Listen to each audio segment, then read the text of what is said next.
Come join us. Yeah. And other people who are in the film. Yeah, here we go. 3 there. Maybe go there. Yeah, I'll move one over. Yep. So I'll be in the middle.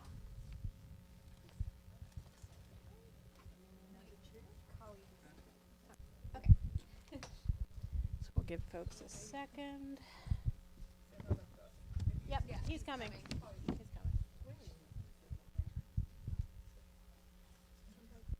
All right, while we're waiting, I'll just note, just as Adele did at the beginning, I've got a microphone here, but it is not going to project in the room. It is because we are live streaming the Q&A on Facebook. So we'll start out, I'll have a couple questions for our filmmakers, and then we will open it up to the audience.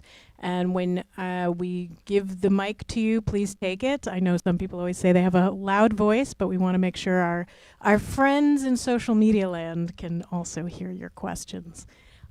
So while we're waiting for Vikram, we'll start with our folks from the first film, Rooted Wisdom, Nature's Role in the Underground Railroad. We're happy to have here George Burroughs and Lauren Giordano, the filmmakers, as well as Anthony Cohen, who you recognize from the film. And then from the second film, Neighborhood Power, we have Kristen Adair, and joining us pretty soon will be Vikram Surya Chiravolulu, who you will also recognize from the film.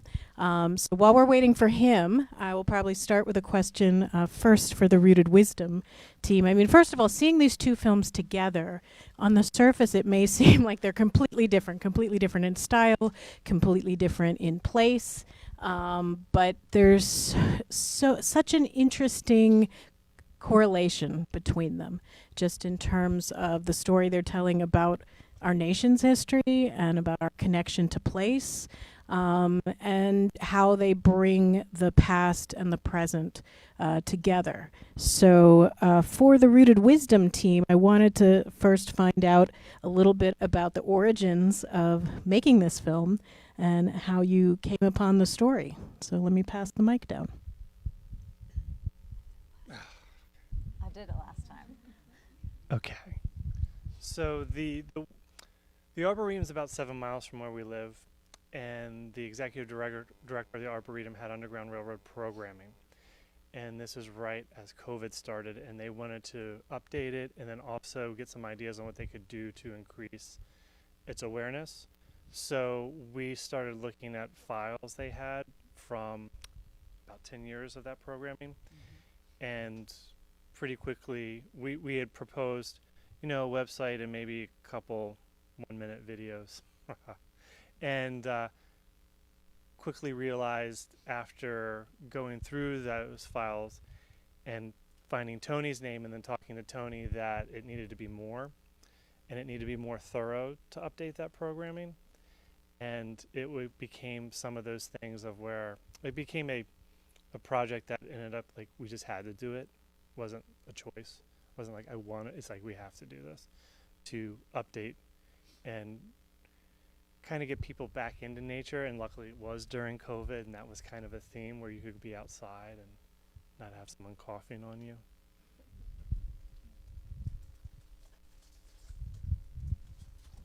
And Tony, if you just want to say a little bit, I mean, you just said a little bit about how you got involved, but I don't know if you want to add any more to that. I will try to without coughing on you. I don't have COVID, but I do have a dry throat. So back in 10 years before, 2010, I participated in the original version of this Underground Railroad interpretation of Atkins Arboretum. And at the time, I was really contributing content, but this guided tour was using narratives of enslaved people that were collected and published in the 19th century and peppered with references to nature, what we would call nature, along their journey. And so those were culled and put together. But the original project was kind of an artifact of its time. So there were professional actors from New York who did voiceovers, reading from the narratives, and all of this kind of stuff. And it was kind of disconnected from the place in which this experience was supposed to unfold. So when Lauren and George got a hold of it, I think they saw immediately that the story needs to take place, within nature, and that nature's voice needs to be captured and become really a chief character in this story. And then they asked me if I wanted to be involved, and I saw some of the cinematography, like, yeah. So that was exciting, and I think they just did an incredible job. I totally agree. Turning to Neighborhood Power, I'd love to know a little bit of the backstory on the film and sort of which one of you approached each other first, and how did it come about? And they're like, we don't remember. It's been so long. So let's hear. Technically, I think you approached me. So a few years before we put this together, it was during the pandemic, and we were both single, and we matched on Bumble. Oh my God! Wow. And for those who don't know, Bumble is a site where the woman has to say hello first. Yeah. And then, Kristen just totally blew me away as a creative person, as a filmmaker, as an artist. Just knowing about, and seeing her prior work that she shared with me. And then she just dove in to be part of the whole community group. I mean, we live 2 blocks apart in Adams Morgan. And so actually it was a little more than 3 months after we first met, in September of 21, that the video that you saw of the fences coming in for the first time, and the gentleman who's another leader in the group, Cesar Maxit, who's an amazing artist and community leader, he and I were out there, trying to push back on the bank from putting those fences up, and we were there that morning after we had actually pitched a tent and slept out on that plaza with the unhoused that night. So, you threw yourself right into the fray, and this kind of just evolved out of that. Yep. Yeah. Really, because we met and all he could talk about was this plaza. So I'm like, okay, I guess there must be something going on here. And we also first met on our first date on that. That's true too. Well, that is a wonderful story I was not aware of. But I have many more questions, but I know that there are questions in the audience as well. So I'm going to probably open it up, and if we need to get back to my questions, we can. But just raise your hand and I will bring the mic to you if you have a question about either or both of these films.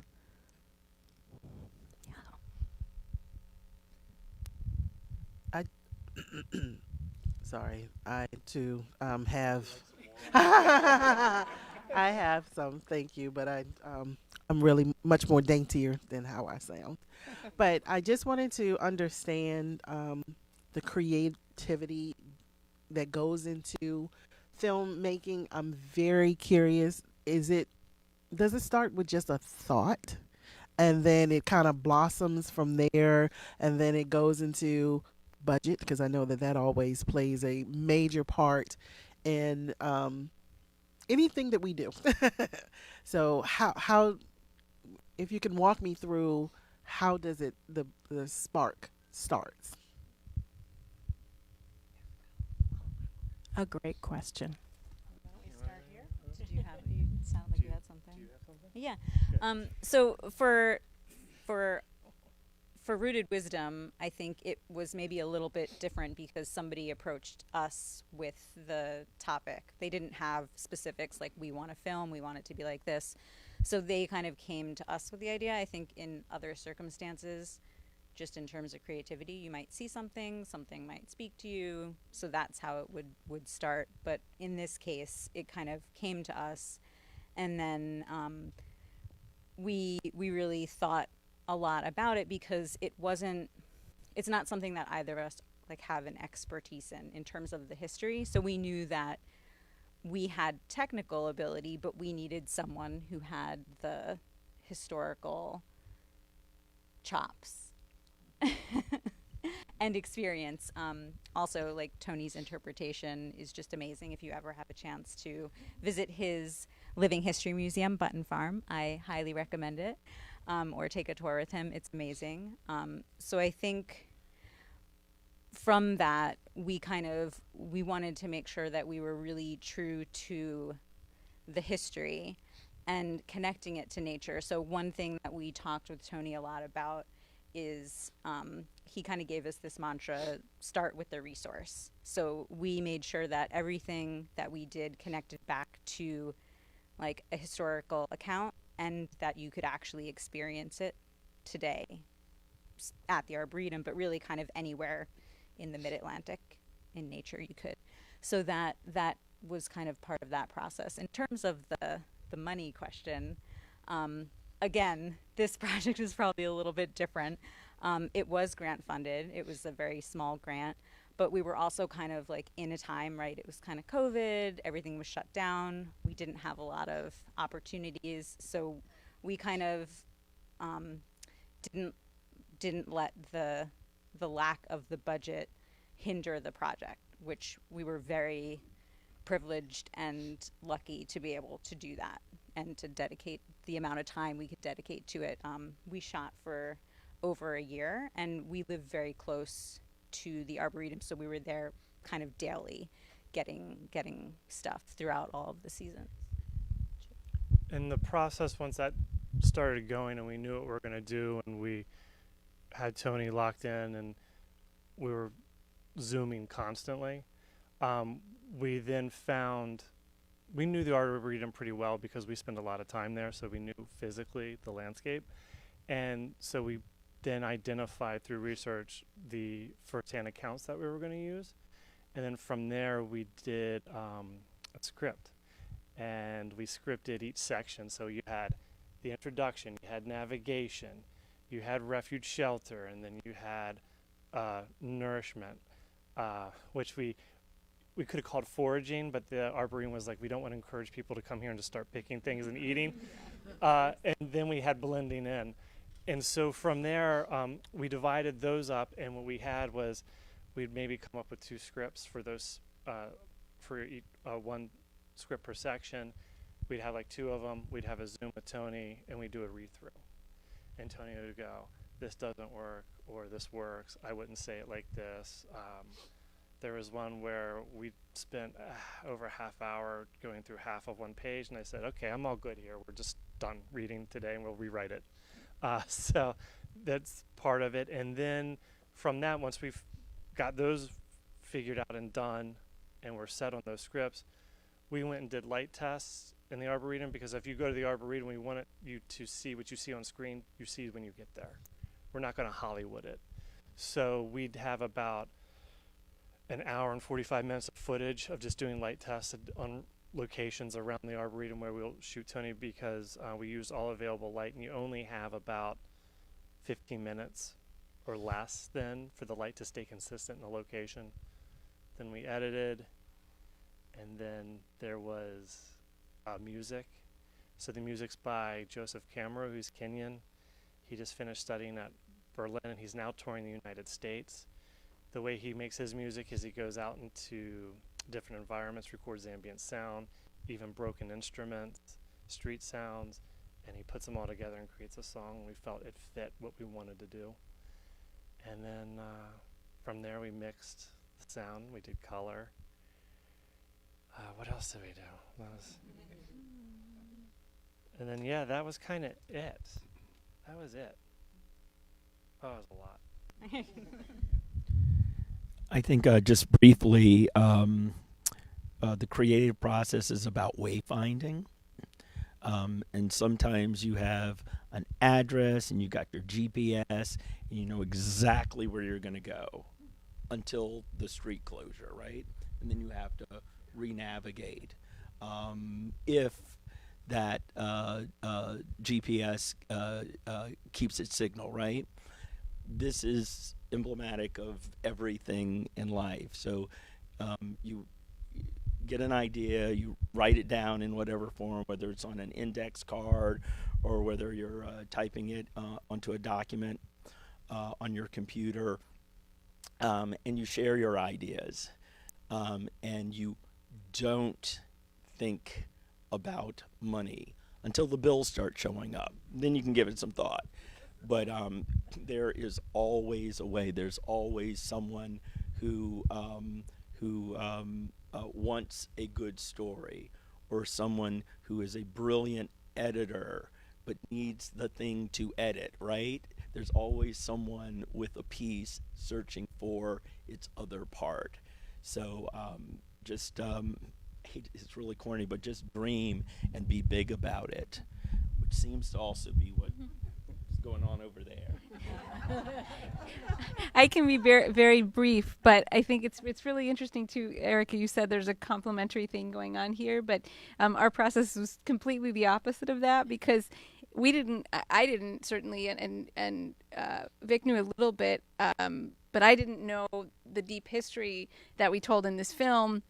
But we just had this very immediate activist organizing thing happening where this bank was coming with these fences and tearing down tents of unhoused folks in our neighborhood. So I just grabbed my camera and I was out there because it was happening, and we just wanted to document what the bank was doing just so we could, you know, come back to it and share it and all of that. And then we sort of went down through the layers of understanding the history, meeting more people. You had met Marie, but I hadn't met Marie at that point. We hadn't met the Jacksons. And I want to say, by the way, that you met John Jackson in the film. This is his sister, Cynthia, who also grew up on Seton Street.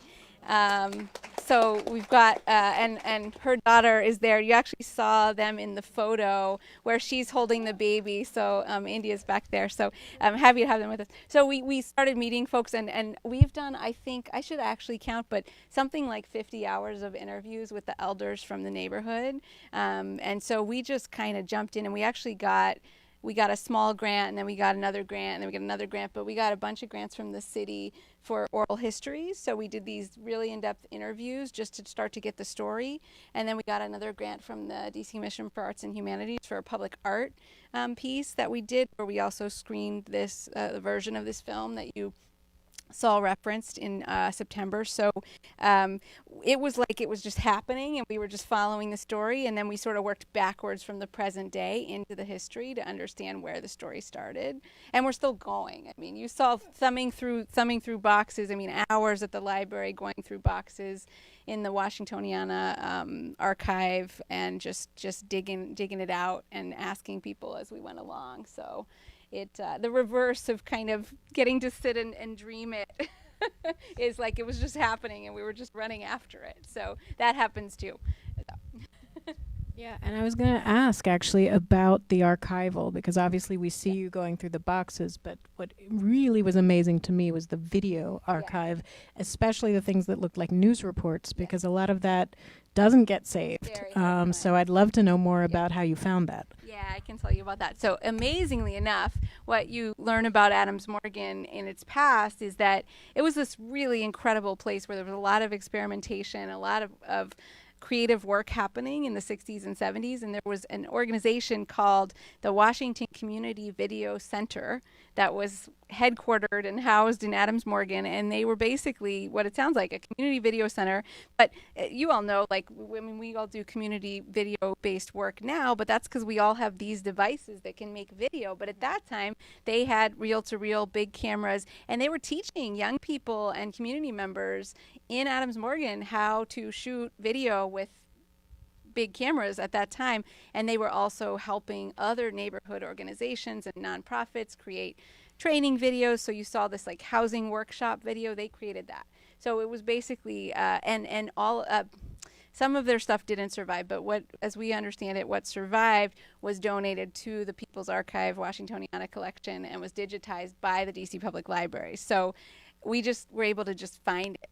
And since that time, and then also the color video that you saw was another neighborhood videographer who was just kind of around filming protests.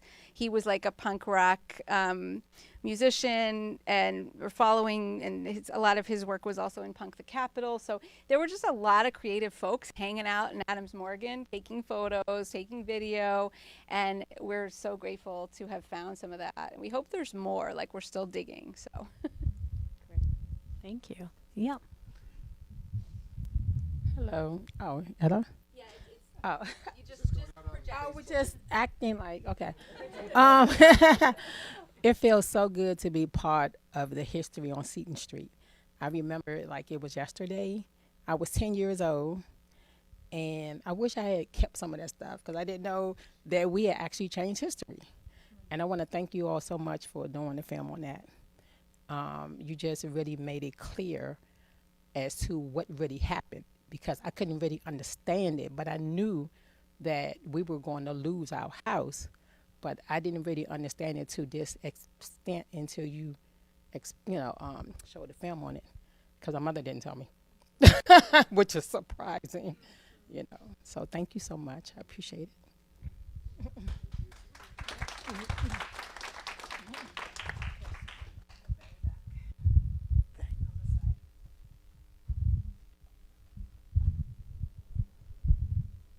Hello. I just want to say, great film to both of you. It was amazing.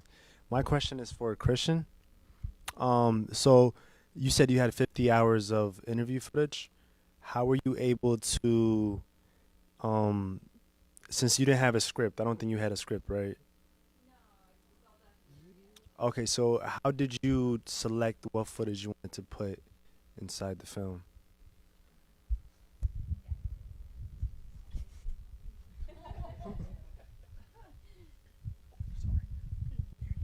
That's a good question. That's another creative process question, which is editing. And in documentary, sometimes we get to script, and sometimes we get to have really almost exactly what we need. But in this case, we just had really cast a wide net because we wanted to understand from all these different people's perspectives what had happened here.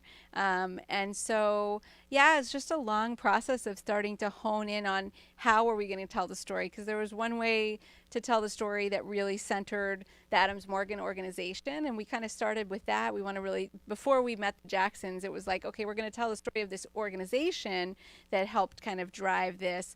But then we realized, no, it's like the families that were in it that were really, and they were advocating, and Cynthia's and John's mom and many others there, they were advocating for themselves, and they were doing the work of like fighting for their homes. And so, we started to kind of just build, and technically it's a process of, I had an amazing intern, and he helped us go through the transcripts and just, hundreds, like 300-400 pages of transcripts, and just start to pull out the pieces that fit, the pieces of the story that we knew we needed to tell, because we wanted to get from Seton Street to the plaza at 18th and Columbia and the bank. And so it was really like a puzzle. when I teach, I sometimes tell people it's like when you're going to make a documentary, you just like dump out a box of Legos because you have visuals and you've got archival and you've got all these interviews and you got to find the pieces that make the little house, you know. And you didn't get the instruction, you didn't get the little booklet where it tells you to put the red block there. So yeah, it was really just but it and a lot of conversations with, you know, showing people, talking to people like Marie and you know, the elders and Dr. Frank Smith, I should mention, who was a former city council member but started his DC-based organizing in Adams Morgan. So we just had lots of conversations and try and fit those blocks together. And I didn't mention this, I think it's clear from the film, but we consider this a work in progress because we want to at least see it to its completion of having that plaza. And we should say in this version, because this just happened, so we just added this little epilogue piece, but it's in process still now. But Jubilee Housing is a nonprofit that's based in Adams Morgan and has been also since the 60s, and they build affordable housing, deeply affordable housing. And so the hope and it seems like what is going to happen is that that plaza that was originally that has been the public space will continue to will be preserved. Will also hopefully house a memorial that speaks to the legacy of the organizing that really ended redlining and was a model for ending redlining. And then it will also have a building that is deeply affordable housing on that site, which is almost, you know, I think Marie said it best, just the most perfect thing that it could be, because that space is really like a living memorial to the work of housing justice. So we're really glad that. And it's not too often that and it's certainly, there was many years of organizing, but it's not too often that you make a film and you show a film and then you see that a change happens weeks later. So we're continuing to follow and figure out exactly how we want to close the loop and then, you know, bring this film beyond DC. It's primarily, we've just shown it in DC, so bring it beyond DC to hopefully inspire other communities that, you know, organizing works. It worked in the 60s and 70s, and it still works today if we come together as a community across lines of difference, and that's kind of our vision. So. And to add to that, I think even when you get the next section done, you get your answer, you can still end it with "to be continued," because this is how our world works. Yeah, it's all on a. So yeah, I just appreciate that question because I'm a therapist. I knew nothing about filmmaking, so what the whole process Kristen just described was a revelation to me to watch her go through it. I mean, to take 50 hours and turn into 500 pages, you need AI. And then you need to read every single word of it and parse it and then like literally highlight every line that's got like a beat that feels like something. And those are the Legos. And then, you do that also with all the other pieces, the archival, and it's so painstaking. I mean, we had the hardest summer of our lives trying to put this together. I mean, it was really something. But like, with a story like this, and you just like the love is pouring out of all these people. Like, I love that moment where Johnny just gives Maria a high five about the hot dogs. Like, there's so much love in this story in so many different ways. And so that's really more than anything, like with all the painstaking detail, what drove us. It's like this deserves the light of day, and we got to do honor. We got to do justice to the story. And so, man, there were a lot of late nights. There were a lot of fights. Don't necessarily try to co-direct a film with a partner unless you really, really know you want to work on your relationship. So, yeah. Yeah, I was gonna say it's like Yep. It's always like, take a trip together or make a film together, and that will tell you. I know Adele has a question, and I see there's a question in the back. So let me send this to Barbara, and she'll bring the mic to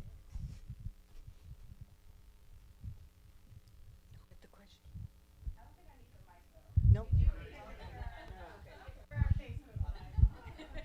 Thank you. Okay, so I know that you all still have so much more work to do with completing this film, and I also know that you guys are deeply connected to the community and know what matters to the people who live there. Are there any other stories that you all are thinking about telling, like you said, to continue the continuum that you want to? Because I'm just genuinely curious on what's going on in the community, and we can offer up some words on that.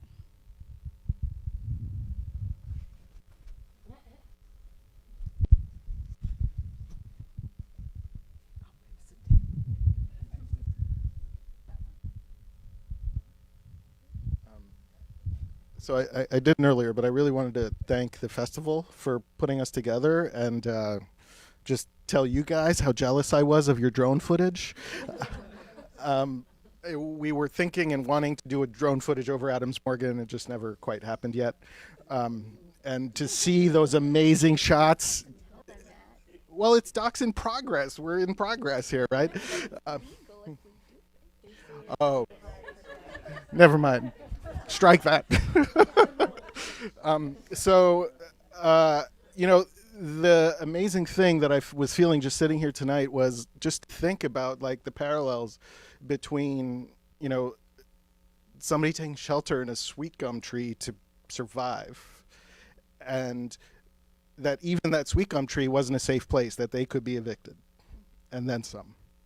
And to feel like that's just what, you guys were dealing with on Seton Street a century later and in a different context, and so there's so many stories that sort of layer on each other. As a therapist, I think about things in terms of needs and like needs getting met.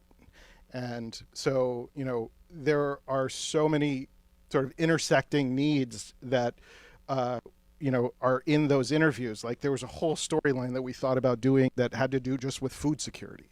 Like the key tenant of that plaza every single Saturday for 50 years, and he still comes every Saturday, is a farmer named Mike Tabor, who many of you may know of. And Mike is now 81, and he's still farming. And he came to Adams Morgan because he wanted to help people with food security. And that plaza was available even before it was a plaza, it was an open lot. And so there's a whole storyline around how did food security happen, and that actually plays into how the plaza was saved. Like we were able to get a preliminary injunction in 2017 because the judge heard from Marie Gomez, who had started Mary Center, which is among other things a center for maternal health, and she talked about how Mike had set up, we didn't know this, she talked about how Mike had set up a free food program for the nursing and pregnant mothers of the neighborhood and had been feeding them for decades. Like, that's an amazing story. And that's just like one. There's so many like that in this whole thing. It gives me chills. Like, just even watching this, like, it's just been the most meaningful thing in my life to just learn these stories and to just see all this humanity. And there's more. What's going to happen next? We're on. Is this going out live? Yes. Okay. So I can say that we made a major milestone with Jubilee Housing, and the community groups okayed and came into agreement with Jubilee that for a plan for that space that we'll be able to roll out over the coming month, hopefully. But like, it's going to be awesome. It's like really going to be awesome. We're preserving all of the space.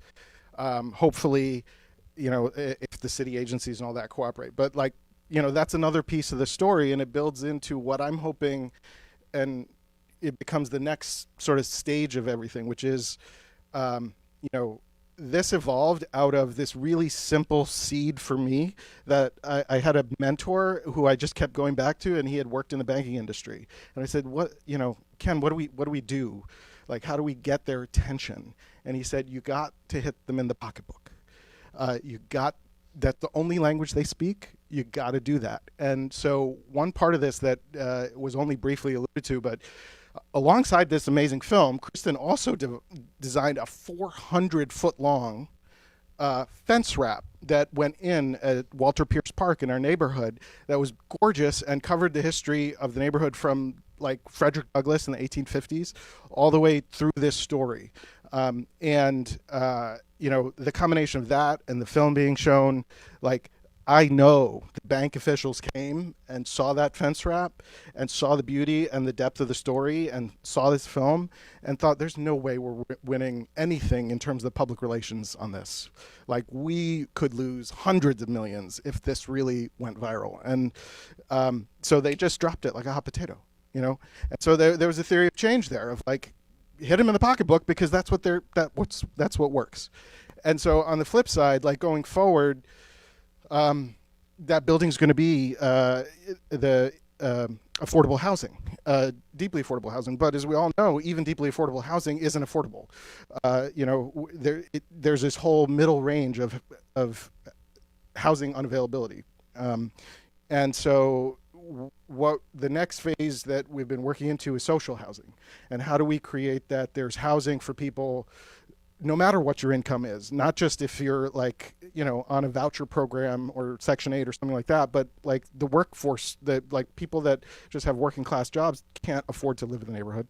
I counsel and work with a lot of teachers and nurses, and they can't afford to live in the neighborhood. I mean, you know, and so how do we create social housing is kind of the hope for the next stage of the story of like, you know, and you know, people like Marie have created that I can actually dream a little bit. Like, you know, if that story could happen here in the 70s, like we could potentially create that there's a really impactful solution that hits them in the pocketbook, even hopefully nationally. Like the basic reason why that affordable housing situation is there is what it is because Wall Street has swooped in the last decade and 2 decades to just, you know, essentially pump money out of, you know, lower and middle income people's pockets to make their profits, and they don't deserve it, you know, frankly. We're working on Yep, that's what we're working on. fashion. Okay. Yeah, before Erica is going to wrap this up, now I just have a comment. When we were thinking about putting the program together, we really put a lot of thinking about which films go in which program, Science Tales and Legacy Tales. And for some reason, we put these 2 films together, and I think they are very well together because, you know, this was really a lesson on storytelling right now. There is no way, and that is what we teach here at Docs in Progress, there's no one way how you do a documentary. You know, you can, you know, you have a situation like here where you have to go in, you cannot plan, you cannot research, you have to film. And that is what they did. And a lot of people who come to Docs in Progress approach a film like that. And then you have on the other side, these films, they do a lot of research. And they do a lot of research, and they there's research for months before they even film. Everything is valuable, everything is permissible. We at Docs in Progress help you, and that is important, to control the process and give you strategies to not get lost and save you some suffering. You can suffer when you do film, and that's what we do here. I just wanted to say that. And Erica is going to wrap this up now, right? Sure. I know I saw another hand, so we'll have a few minutes afterwards. I know, Eileen. You can be our last question. It's the Greenbelt connection.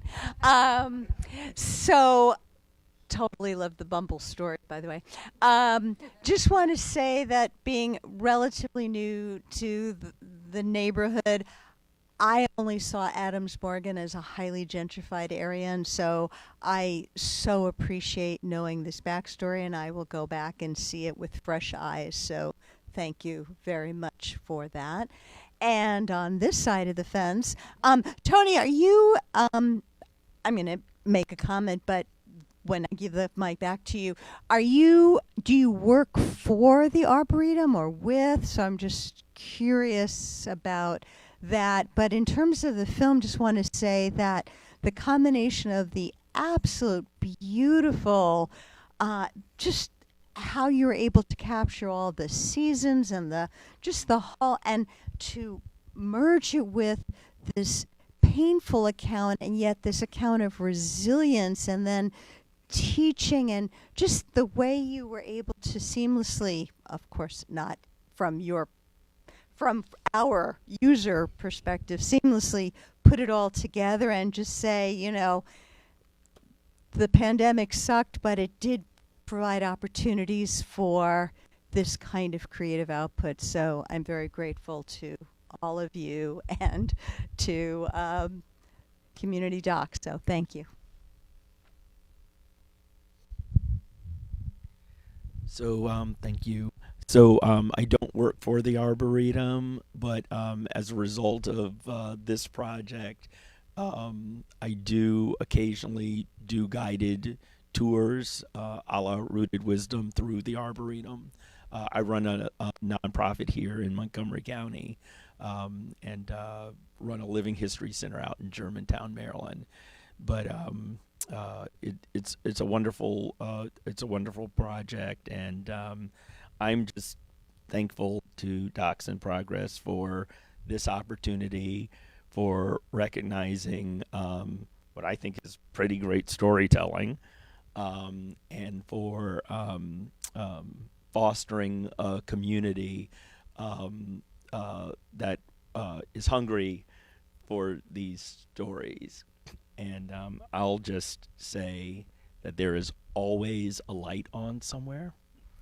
There's always someone who wants to hear your story and someone who believes in you. I think that's a wonderful way to close this evening. The other thing that I really feel both of these films exemplify by the stories they tell is ingenuity. And I think that's true both of the people in the film and the people who made the film. So thank you so much for sharing your work with us, and thank you all for coming out tonight.